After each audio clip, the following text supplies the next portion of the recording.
Olá, meu irmão, minha irmã. Quero desejar a você, nesse domingo de Páscoa, uma ótima Páscoa, uma feliz Páscoa para você e seus familiares. Que você possa realmente comemorar, porque a Páscoa para nós é a festa da libertação dos nossos pecados para uma nova vida com Jesus, uma vida que promete não só uma vida junto com Ele aqui, mas toda uma eternidade com a presença de Deus, com a presença de Jesus. Hoje nós vamos para a última palavra da cruz, a 7ª palavra da cruz, e nessa semana você acompanhou a cada dia uma devocional, a cada dia uma palavra da cruz, e hoje nós vamos para a 7ª. Para isso, peço que você abra sua Bíblia no Evangelho de Lucas, capítulo 23, do verso 44 ao 46, que diz assim: E era já quase a hora sexta, e houve trevas em toda a terra até a hora nona, escurecendo-se o sol. E rasgou-se ao meio o véu do templo, e clamando Jesus com grande voz, disse: Pai, nas tuas mãos entrego o meu espírito. E havendo dito isto, expirou. Querido, desse pequeno texto eu quero tirar alguns ensinamentos para a minha vida e para a sua vida na devocional desse domingo. O primeiro ensinamento que esse texto me traz é da voluntariedade de Cristo. Querido, muitos talvez pensem que Jesus foi preso, açoitado e crucificado por ser mais frágil, mais fraco do que os soldados do Império Romano. Talvez alguns pensem que Jesus foi crucificado porque durante seu ministério ele perdeu o controle de alguma coisa. Mas não é isso que a Bíblia nos ensina. A Bíblia nos ensina que Jesus Cristo é Deus e sempre foi Deus, e ele tinha o controle da sua trajetória, o controle do seu plano. Então ele não foi preso, açoitado ou morto por fragilidade, mas por cumprimento do plano que estava em ação. A Bíblia vai falar sobre isso lá no Evangelho de Mateus, capítulo 26, a partir do verso 51, quando os soldados romanos vão prender Jesus Cristo e Pedro então puxa de uma espada para defender o mestre. Jesus diz algo muito interessante para ele, observe comigo. Jesus diz para Pedro: embainha a tua espada, pois todos os que lançam mão da espada pela espada morrerão. Ou imaginas tu que eu neste momento não poderia orar ao meu Pai e ele colocaria à minha disposição mais de 12 legiões de anjos? Entretanto, como então se cumpririam as Escrituras que afirmam que tudo deve acontecer desta maneira? Querido, Jesus tinha todo o controle. Jesus, com um estalar de dedos, poderia fazer com que todos os soldados caíssem por terra. Jesus, com um estalar de dedos, poderia ter descido daquela cruz, mas ele decidiu voluntariamente se entregar, morrer por mim e por você, para que a gente pudesse experimentar então uma vida nova, uma transformação de vida, uma libertação. Como diz Isaías no seu capítulo 53, verso 4 e 5, diz assim: verdadeiramente ele, falando sobre Jesus, tomou sobre si as nossas enfermidades e as nossas dores levou sobre si, e nós o reputávamos por aflito, ferido de Deus e oprimido.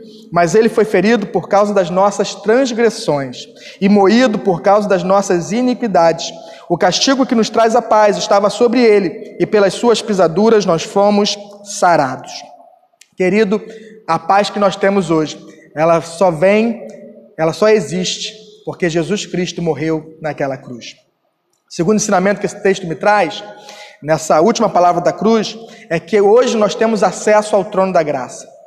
Lucas, quando escreve esse texto que nós lemos, ele não escreve no sentido do que acontece antes ou depois, ele fala de alguns fatos que acontecem praticamente ao mesmo tempo. E Lucas vai dizer então que no momento em que Jesus ele entrega o seu espírito ao Pai e que ele morre, que ele expira, no mesmo momento o véu do templo é rasgado, ele se rasga. Esse véu, querido, simbolizava a separação entre Deus e os homens. Naquela cultura, naquela religião, a presença de Deus se manifestava na Arca da Aliança, que ficava no Santo dos Santos. E só quem poderia entrar naquele lugar era o sumo sacerdote, e mesmo assim apenas uma vez ao ano. Ou seja, para o povo estar ali na presença de Deus era algo impossível. Mas quando Jesus Cristo morre naquela cruz, o véu do templo se rasga, simbolizando, indicando que agora Deus poderia habitar no povo, que agora Deus poderia ter comunhão com o povo. Querido, hoje nós, aqueles que creem em Jesus, nós somos templo do Espírito Santo. Hoje Deus não habita mais em templos de tijolos, mas Deus habita em pessoas, em corações rendidos à sua presença. Por isso que nesse momento que estamos vivendo de confinamento, querido, nossa intimidade com Deus ela não é abalada, porque Deus não habita no prédio da igreja, Deus habita no coração daqueles que servem a Ele, que creem nele como Salvador. O autor da carta aos Hebreus vai dizer lá no capítulo 10, verso 19 e 20, o seguinte: tendo, pois, irmãos, ousadia para entrar no santuário pelo sangue de Jesus, pelo novo e vivo caminho que ele nos consagrou pelo véu, isto é, pela sua carne. O autor da carta aos Hebreus diz que agora, pelo sacrifício de Cristo, pela morte de Cristo naquela cruz, nós temos um novo e vivo caminho de acesso ao trono da graça. Então, que nesse dia de Páscoa você possa falar com o Senhor, orar a Ele, conversar com Ele, porque com certeza, pelo sacrifício de Cristo, a tua oração chegará aos ouvidos de Deus. Em último lugar, nessa sétima palavra da cruz, eu aprendo e quero compartilhar com você que Jesus venceu a morte. Alguns teólogos vão dizer que Jesus, sendo Deus, não poderia ter morrido. Querido, nós não cremos assim. Nós cremos que Jesus de fato morreu no meu lugar e no seu lugar. Só que a morte não o pôde deter. No encontro da morte com o autor da vida venceu. Lucas, quando escreve Atos dos Apóstolos, lá no capítulo 2, verso 24, ele diz o seguinte: mas Deus o ressuscitou dos mortos, rompendo os laços da morte, porque era impossível, vou repetir, porque era impossível que a morte o retivesse. Querido, a morte não pôde vencer Jesus. Pelo contrário, ele venceu a morte.